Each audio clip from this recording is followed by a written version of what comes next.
Okay. Um, Hi everyone. Thanks for joining. I will go ahead and get started. We want to make sure we leave plenty of time for questions at the end.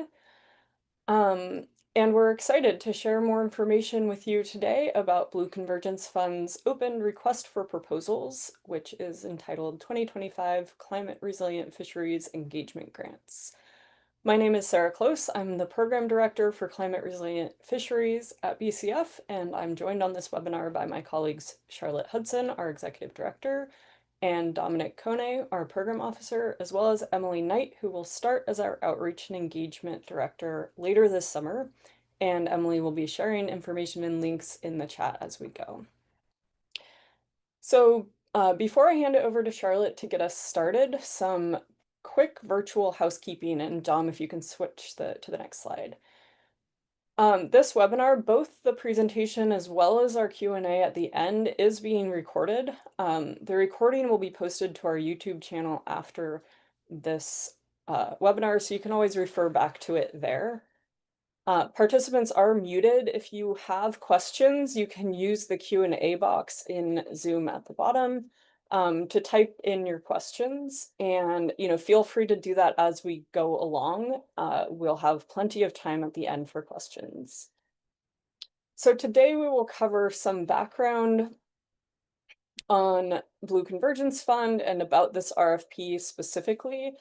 I want to encourage folks to refer to and use the request for proposals document that can be found on our website to inform your thinking about whether to submit a proposal and what that proposal should entail. That document is very detailed and hopefully will answer many questions as well.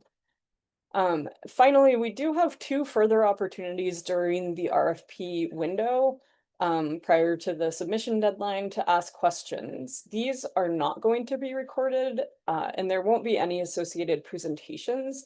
They are simply a time to come and join and ask your question to us.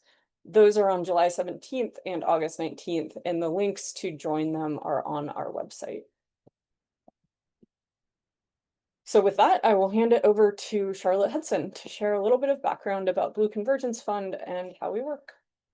Thanks so much, Sarah. I'm excited and thank you all for joining us. My name is Charlotte Hudson and I'm the Executive Director of the Blue Convergence Fund.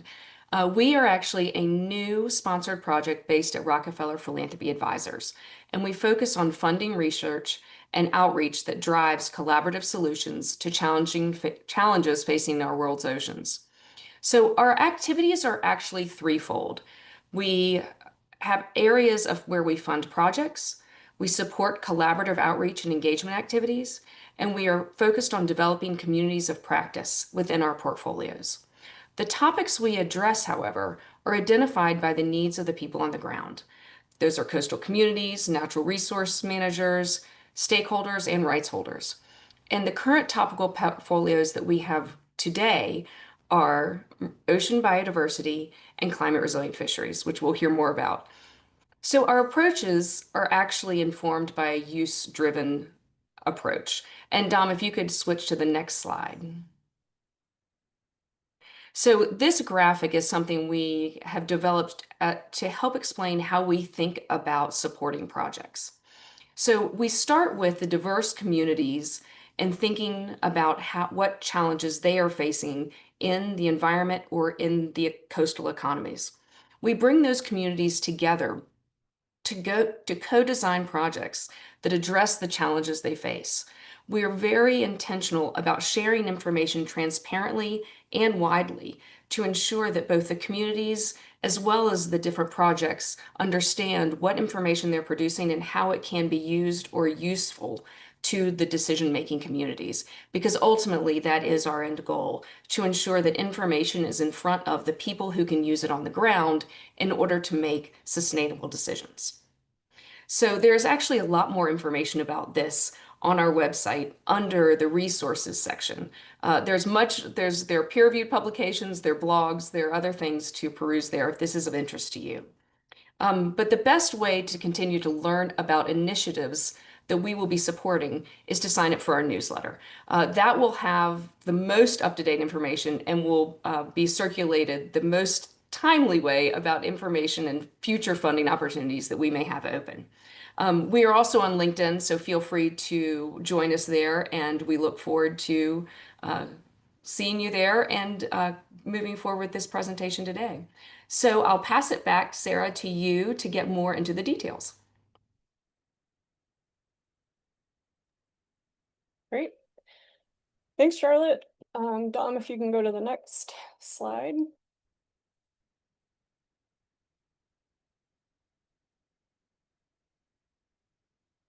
Is it working?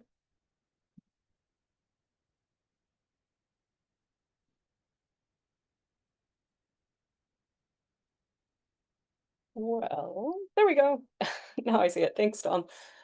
So this request for proposals is one part of a broader portfolio at Blue Convergence Fund that's focused on building and supporting climate resilient fisheries.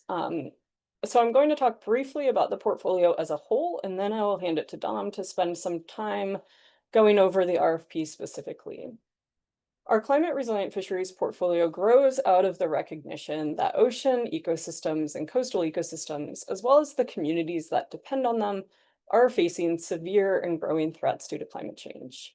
And at the same time, scientific capabilities and understanding to address these threats are advancing.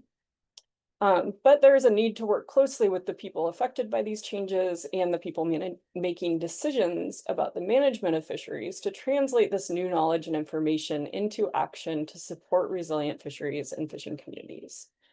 This portfolio aims to fund projects and engagement that advance the understanding and the practice of climate resilient fisheries. And through that, to support and amplify real world applications and case studies of what it looks like in practice to address this challenge across fisheries governance systems and ecosystems around the world.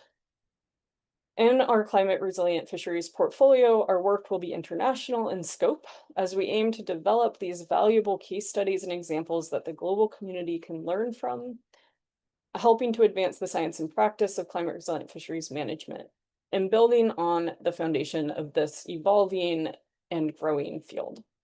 We're really committed to making meaningful progress on this issue. If you can go to the next slide, Dom. So our approach in this portfolio will focus on three key strategies. And I think there's a little bit of a delay, but I'll just keep talking. I think the slide will show up eventually.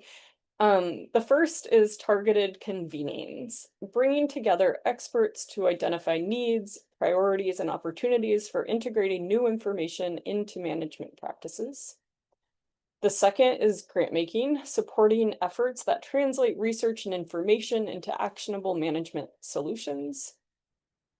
And the third is community building, strengthening partnerships, fostering new connections, and prioritizing relationships to drive collective action. Much of this work, especially in the grant making pillar, will be done through projects awarded through competitive requests for proposals, of which this RFP is the first, but it will not be the only RFP in this portfolio. We also intend to work closely through our outreach and engagement capacity within Blue Convergence Fund that will be led by Emily Knight to bolster the efforts of funded projects and connect with communities of practice and networks working on this issue around the world. Next slide, Dom.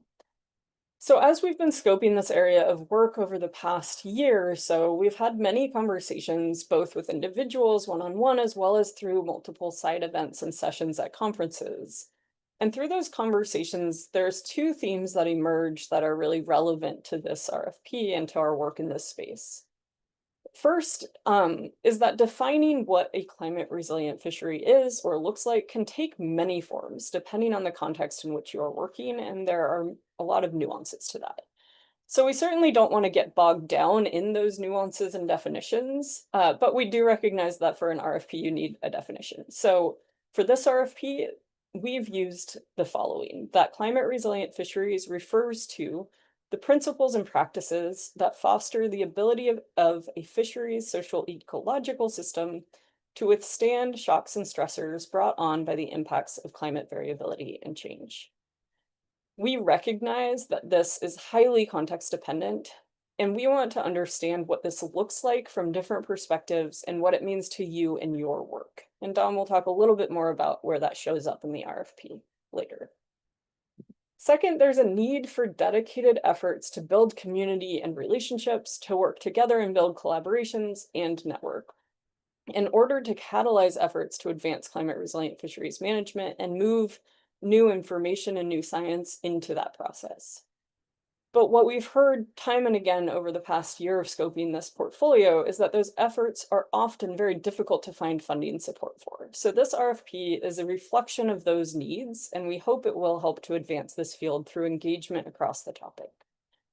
So now I'll pass it to Dom to go over the RFP in more detail and talk a little bit more about what you can expect in this process. All right. Thanks so much, Sarah. So, as Sarah was saying, I'm going to be providing an overview of the scope of the RFP, as well as an overview of our process and timeline for submitting and evaluating proposals. So, this is really about supporting science using existing in a way to really catalyze climate resilient fisheries practices and strategies. This does not include projects where new analyses or new research are the main focus, but rather it's much more about people together in these different types of collaborations to promote things like knowledge exchange, uptake of research into management, and planning and implementation. These projects should be about 18 to 24 months in length, or about a year, 2 years, and should not exceed $150,000 in total budget. I also want to flag here that we are anticipating funding about 7 to 10 projects out of this specific RFP. And we do expect that this will be a highly competitive process. And we do want to encourage folks to think critically about whether their projects are a strong fit for the scope of work, which I'll talk about on the next few slides here. There we go. The other thing we also want to mention is that this RFP is global in scope. So therefore, it is open to proposals from all or most geographies. And importantly, this RFP is really focused on wild capture fisheries in a changing climate. We recognize that there's been a lot of interest and discussion about how aquaculture could contribute to resilient fisheries, but for this specific RFP, aquaculture is going to be beyond or outside the scope.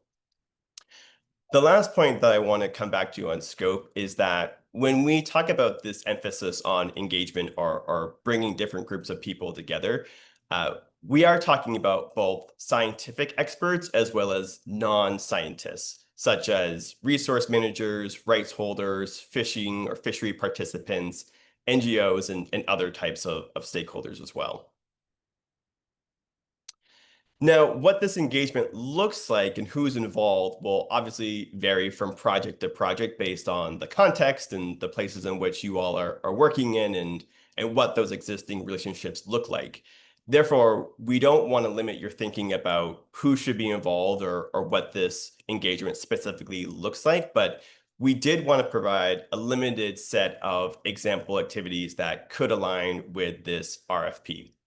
And I won't go through each of these example activities, but this list definitely should not limit the types of engagement activities that you could include in your proposals. And this also expands and includes how those different groups are involved in the project, whether they are involved in more of an advisory role on an advisory panel or a committee, or directly included as a project partner or other forms. So we do encourage you to think creatively about putting forth a proposal with those engagement approaches that are best suited to your needs and the diverse groups in your different areas. One of the things that I do want to specifically call out is that both on this call and at any point in the process going forward, we cannot answer questions or advise people whether or not their project ideas are a good fit just so we are being fair and equitable in our approach, but we do encourage everyone to read the RFP scope of work carefully, because that document should include all the details you would need to understand how your project ideas might align with this scope of work. Having said that, there are a few things that we have asked applicants to include in their proposals directly in the scope of work. And these asks, which I'll go through now, can be used to help you determine whether or not your project ideas are well aligned with this RFP. And the first one is we are really looking for a description and explanation for what climate resilient fisheries means across your various contexts in which you're working and how this project seeks to enhance resilience. So that's really just to help ensure that proposals are focused on climate resilience. The second and third ask is that we are looking for descriptions or explanations for why the proposed location or region that you're proposed to work in is well suited for this RFP and how individuals in that region are going to be involved. And really including those plans for engagement with any of those groups involved in the decision-making context or the processes that the proposals aim to inform.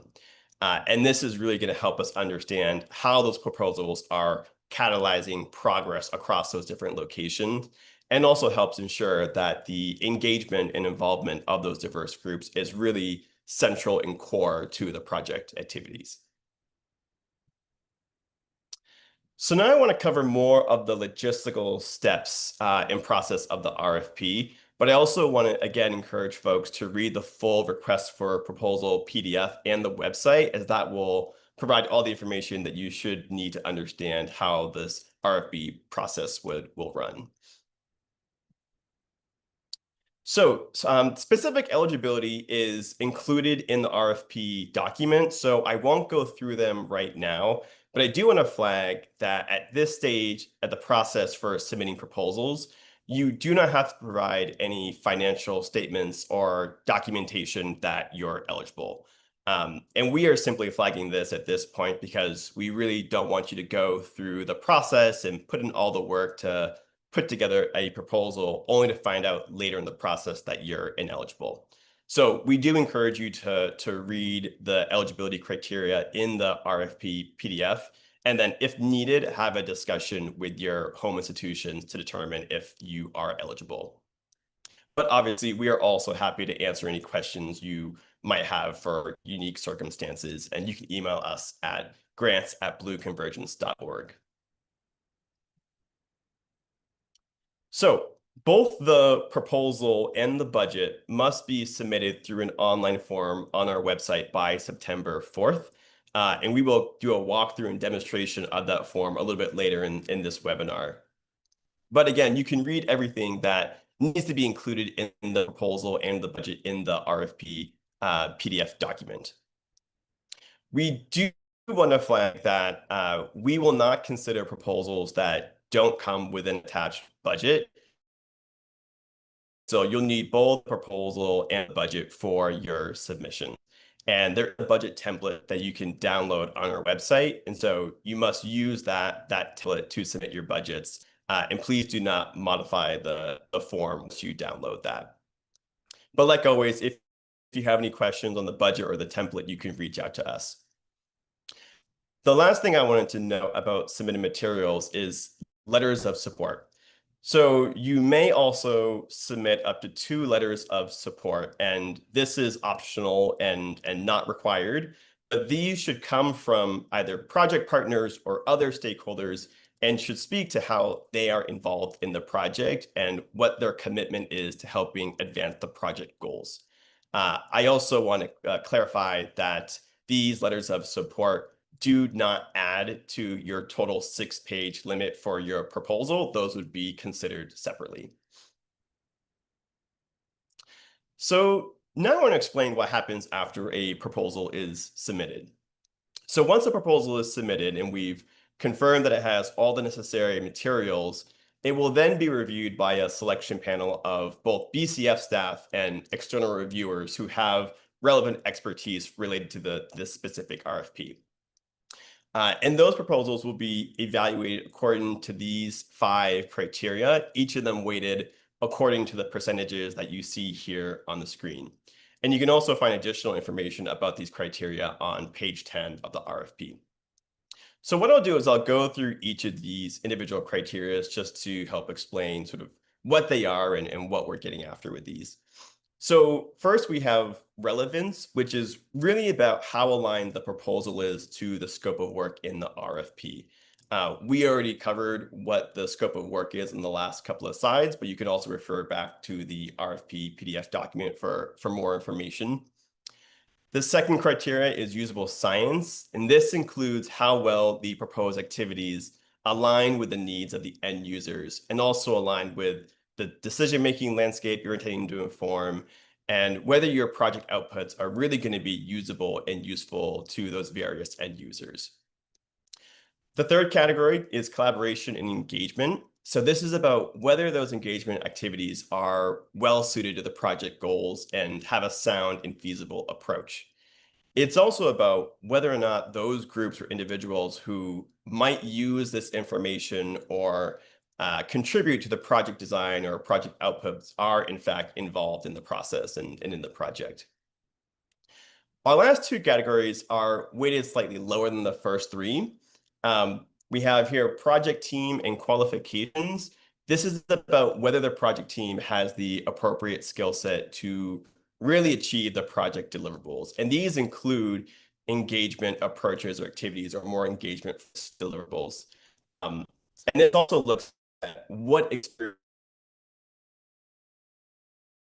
that you're proposing to work in and maintaining relationships in those various contexts. The last criteria is budget, and this is all about whether or not the budget is realistic given the project needs, and additionally, whether those engaged activities outlined in the proposals are adequately budgeted for. All right. So once projects have been reviewed and evaluated, we will also take into account these additional considerations in selecting final awards, just to ensure we are finding a diversity of projects that aren't too similar. So we're really trying to achieve a balance of those projects across different geographies, types of activities, types of fishery systems, as well as institutions. And really, we're trying to avoid that duplication of similar efforts or projects that are a bit too similar in approach or scope. Okay, so now I want to go over what happens after we select awards. And I want to reiterate that we are anticipating funding about 7 to 10 projects out of this specific RFP. So once we've completed the review of all proposals, we will hold video or teleconference calls with the highest ranking projects. And those calls are really to help us help provide us with additional context and additional information that's going to help us make the final selections, as well as an opportunity to discuss any feedback or suggested revisions that emerge from the evaluation and review process. I do want to flag that at this stage, revisions should be fairly minor, but we found that it's often helpful for both of us to engage in this conversation in case there is any feedback that should be communicated to project leads. After that, we'll invite the selected projects to formally submit a proposal to RPA's online grants portal. And this is the point where the host institutions will submit their financial documentations. And lastly, we will be aiming to have final signatures on these grants by December 15th, 2025. But if you do want your projects to start later, just please include that start date in the proposal as well as the budget. But we do ask that projects start no later than April 1st, 2026. And lastly, we will also let applicants know if they weren't selected for funding. So we will close those loops. All right, and here we're providing a quick view of the key dates, mostly as a summary of the process that we're going to be taking going forward. And this table can also be found on our website and the RFP PDF document. So here on June 21st, we are having this informational webinar. And just a reminder, it will be recorded, so you will be able to access this recording on our YouTube channel. After this, we'll have two separate Q&A webinars, one on July 17th, one on August 19th. These two webinars will not be recorded, and it's really just an opportunity to bring any issues or questions you have about the scope of work or the process and review process. On September 4th, this is when proposals are due for submission.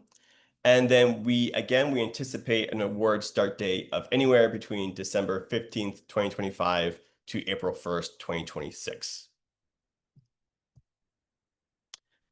All right. And with that, I will turn things back to Sarah, who's going to walk us through a demonstration of the form that you all can submit your proposals.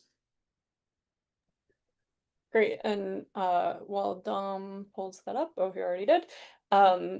We'll walk through that. The link to this form is in the chat. It is also in the RFP document as well as on our website. So before we transition to the Q&A, and while folks are thinking of their questions, we want to just quickly show you this online form that you will use for submitting your proposal.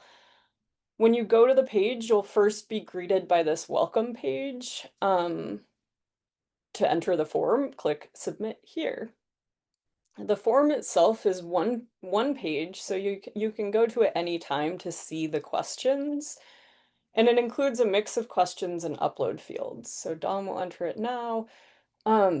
Many of these are pretty straightforward. There is a character limit on the project title, and we do ask that you please use the same title on the project narrative document that you upload to make sure we can keep everything straight with all of the different files.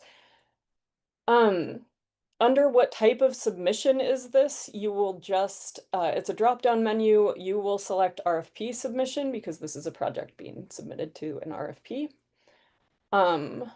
If you continue to scroll down, Dom, you'll see that there are, some fairly straightforward questions about investigator name, investigator email address, host institutions. If you can scroll down to the budget, the other thing we want to point out under total grant budget is that if you hover over this, the number will, and then you scroll your cursor, the number will change. So as you can see, I'm just demonstrating here.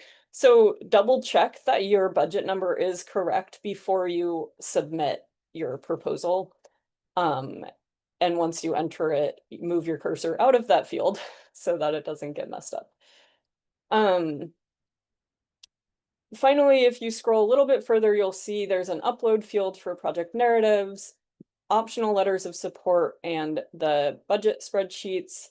Again, you can download those templates on our website. We will add the link to this question, which I realize doesn't have it. There's a Word document template for the project narrative. There's an Excel template for the budget spreadsheet. Especially with the budget spreadsheet, please do not modify the format. So finally, if you scroll down a little bit further, there are a couple of questions that ask about the geography of your project. These are simply to give us a, first pass understanding of where proposals are coming from.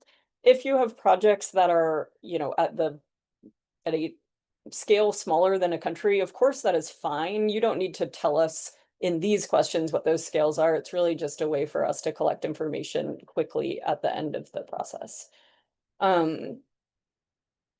And then even further, once you submit, it will give you a field where you can, I think, somehow print out your responses. There's no way for you to go back in and revise your submission after it's submitted. So our advice is to gather everything you need in one place, ready to submit, and then submit it all at once. We will closely monitor our grants@blueconvergence.org email address, especially in the lead up to the deadline in case of any issues. So please do feel free to contact us, but we're hoping this form is actually, very straightforward and easy to follow. So with that, why don't I pass it? I think we're gonna move to the Q&A actually, and I see we've got a number of questions in the question box already. So Charlotte's gonna lead the Q&A, and Dom and I will help answer any of those questions. Great, thank you all. And thank you all for putting questions in the Q&A. I will read them out from top to bottom. And again, if These are questions really about process and scope of work and context. Please hold off on asking us questions specifically about your project at this time, or frankly at any time, because unfortunately those are questions we're not able to field. So the first one is, can you clarify geographies? Given the scope of projects are global, will the US count as one region, or can it be broken down into smaller geographic areas? For example, the Gulf and South Atlantic region. Mhm. Yes, smaller regions are fine. The any size region is fine. The important thing is articulating why, why that is the geographic scope that's necessary to address the challenges and all of that. Great. Could you please repeat what information is needed for the letters of support? Yes, so letters of support, you may provide up to two, and they should be one page.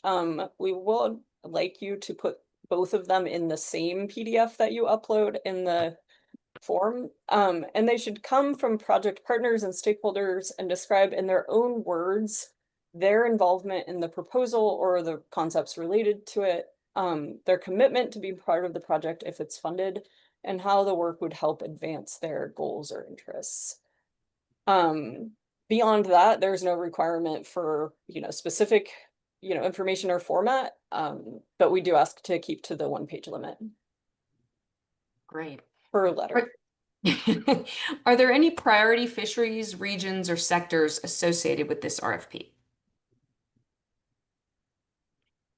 Yeah, I'm happy to jump in. So no priority fisheries or types of fisheries or sectors, and really looking to fund a diversity of different use cases for what climate resilient fisheries could look like. And so the more diverse examples or case studies that we can demonstrate that, the better. Great. Is the host institution required to be a university? There was a mention about university financial status on the post-selection page. It, sorry for the confusion. It does not need to be a university. There are many different types of institutions that can apply. If you have a specific institution and you're not quite sure, or you run into challenges sometimes, feel free to email us and we can help clarify. Great. Is there a potential for this RFP to fund continuation/expansion of existing projects or efforts versus an entirely new project? Certainly, yes. This could fund activities along the entire spectrum of developing new ideas or new research agendas that could be used in a management context, all the way to like implementation, whether they're part of an existing effort or not is fine. I think the thing to pay attention to is ensuring that the work that you're describing in the proposal sort of stands on its own and is clear, kind of holds together as an individual project, even if it's aligned and connected to many other efforts. Great. Is there a limit on the number of project applications that an organization can partner on, not as a lead? Or even There as a lead, I suppose. there is not a limit. I think that it's unlikely we would fund the same organization multiple times unless the projects were very substantially different. So that's something to think about, but we don't have a limit for the number of proposals. Great. Would you like the uploads in the form of a PDF or Word/Excel? We can accommodate any. I think the PDF is easiest for the proposals. The budgets should be in Excel. I think that's probably the easiest because sometimes the PDF actually makes it hard to see all of the text. Great. Is there some sort of prioritization on the marine regions, either focusing on low-income countries, SIDS, or any other type? So no current prioritization on the specific marine regions. Okay. Can you please share a definition of host institution for the purpose of eligibility for this RFP? Yeah, by host institution, what we mean is what institution would sign a grant agreement and where would the funding from Blue Convergence Fund be sent? And so um, often that's like universities or larger research institutes. It does not have to be. It can also be community-based organizations, nonprofit organizations.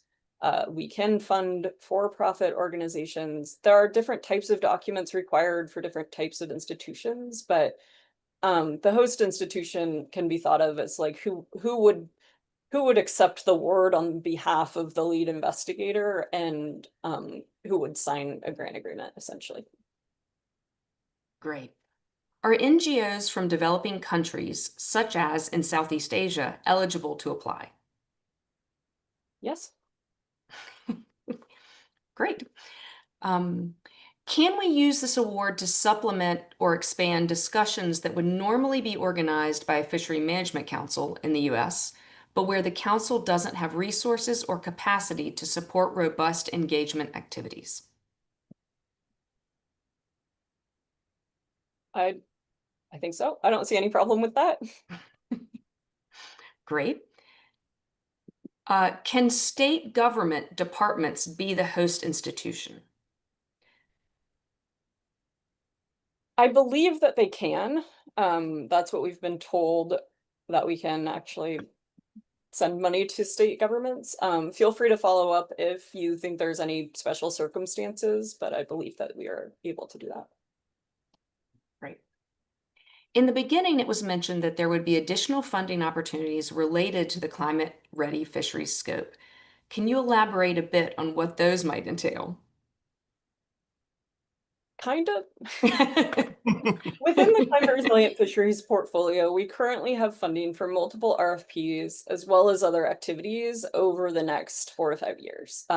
In addition to, continuing to hopefully bring in funds to support additional work. So this is the first RFP. We expect to have future RFPs. We have not yet scoped what those will focus on. Um, and they will likely differ in some ways, both in terms of the types of work they would fund, the recommended sort of grant size, as well as, some may be more geographically narrow or narrowed by different topic areas than others, but that's really not something we've scoped yet. And so, more to come on that, but there will be other opportunities. And, I wanted to mention that in particular to make sure that people understand that um if you don't see yourself in this RFP or the work that you do doesn't seem as closely aligned now, know that there will be other opportunities coming down the line. This is not the only shot at, funding for this area of work. I would just add to Sarah mentioned other activities, and we don't have a sense of that either, but we're very committed to supporting and conducting outreach and engagement across the portfolio and cultivating community among our grantees, as well as connecting to other existing communities of practice. So we'll also be scoping what those other activities will look like. And that'll be part of my involvement, but Dom will be a big part of that too. There are several questions in the chat and in the Q&A about specific projects, and those, just so you know, we are not going to field on this call because we really would prefer to direct you to the RFP scope of work so that you can evaluate your context and whether or not you think your project falls within the scope that Sarah and Dom and the PDF that outlines these ideas in detail on the website, whether that fits your context. There's a question about whether the letters of support should be in English. And I think we probably should answer that about the entire application. Yes, we don't have the capacity to review proposals that are not in English, unfortunately. So we do request that everything comes in English, either, written originally or translated by you. Great. Does the RFP support lakes and freshwater fisheries? So no, this is primarily marine systems, so outer coastal and marine. Okay. for the budget, what costs are allowable to be set in the project budgets? For example, consultants, subcontracts, etc.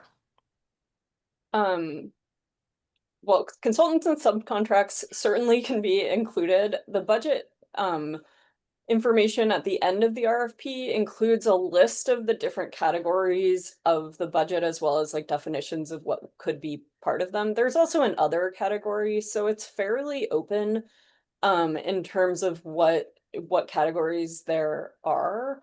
The budget template includes space to articulate and explain, what the funding is for. And so I'd encourage folks to look at both the template and the RFP carefully. And if you have questions about a particular category or, expense that you would like to include and you're not sure, feel free to email us. The one area that, we do call out somewhere in the RFP, I think under the eligibility, that we cannot support is like specific costs of lobbying and advocacy to like change decisions at a like legislature level. And so that cannot be in the budget, but otherwise it's fairly open, I would say.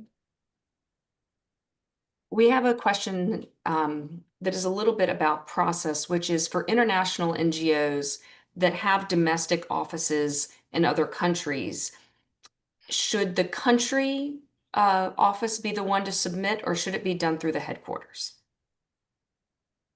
I think that's largely a question for the organization. It depends on how your organization handles grants from foundations. So um, if it needs to go through the headquarters in order to follow all your internal rules, that's fine. We won't know whether that's your rule or not. And so at this stage, I think it could be either. If it gets to the finalist stage where we're actually putting in place a grant agreement, it would need to, at that point, we would need to work with the part of the organization that deals with, grants and contracts. But we can always sort of switch to talking to those people at a later stage if it does reach that stage, if that makes sense. This is a similar type question, which is if a project is multinational, will separate agreements or arrangements between Blue Convergence Fund and each organization be developed, or will one country partner receive the funds and distribute from there?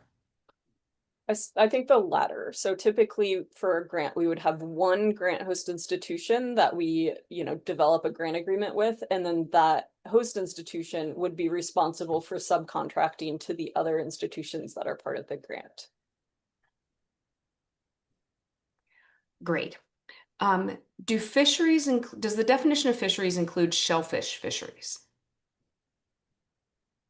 Yes, that is included in the scope. Great. Do you look for diversity in the collaborators and weigh it when selecting proposals? Gender diversity, indigenous inclusion, international perspectives, etc.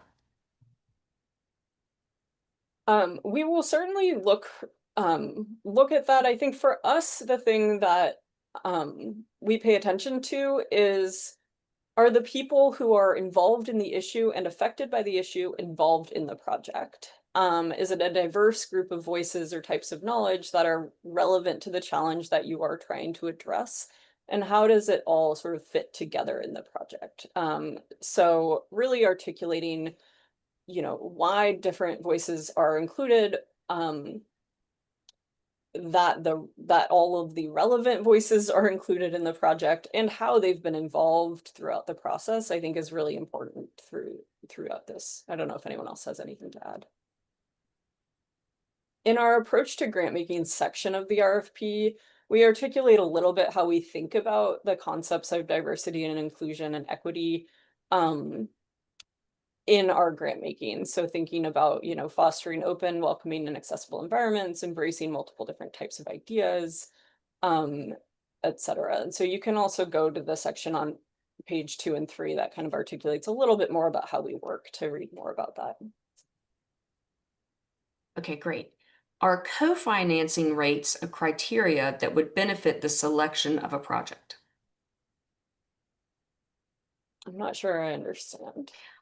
I think the question is, well, I shouldn't guess what the question is. I will let that individual rephrase if possible.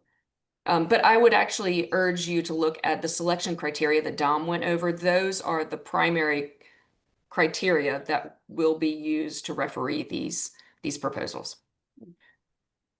There's a question about, I believe this question is about if the host institution does not operate in US dollars and financial documents are in a language and other currency, should those host institutions be prepared to have a translation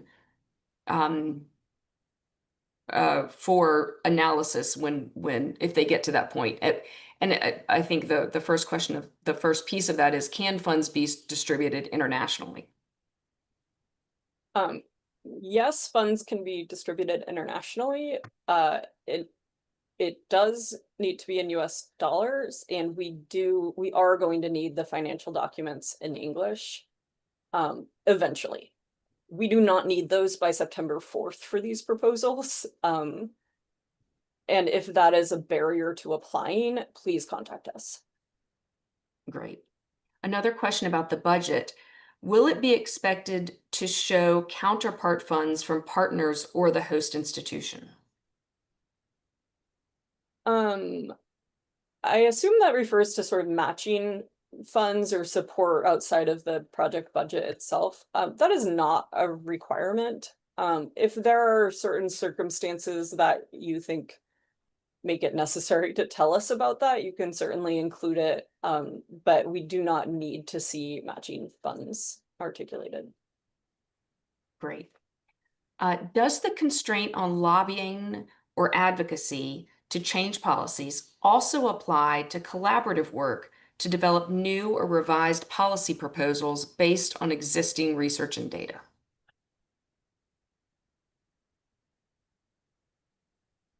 I don't believe so. The constraint is Charlotte, you can correct me if I'm wrong, more about funding to support direct lobbying of like elected officials to change policies. Developing like legal analysis or proposals, I think would not be ineligible. It's an area we would have to be more cautious around, but I think based on what's written here, that would be fine. Yes, and I would say if there are other details that you could provide that would be helpful to define exactly what this context would be, certainly send them to the grants@blueconvergence.org email address. Next question, do administrative costs of institutions fall under the category of indirect costs? They should, yes.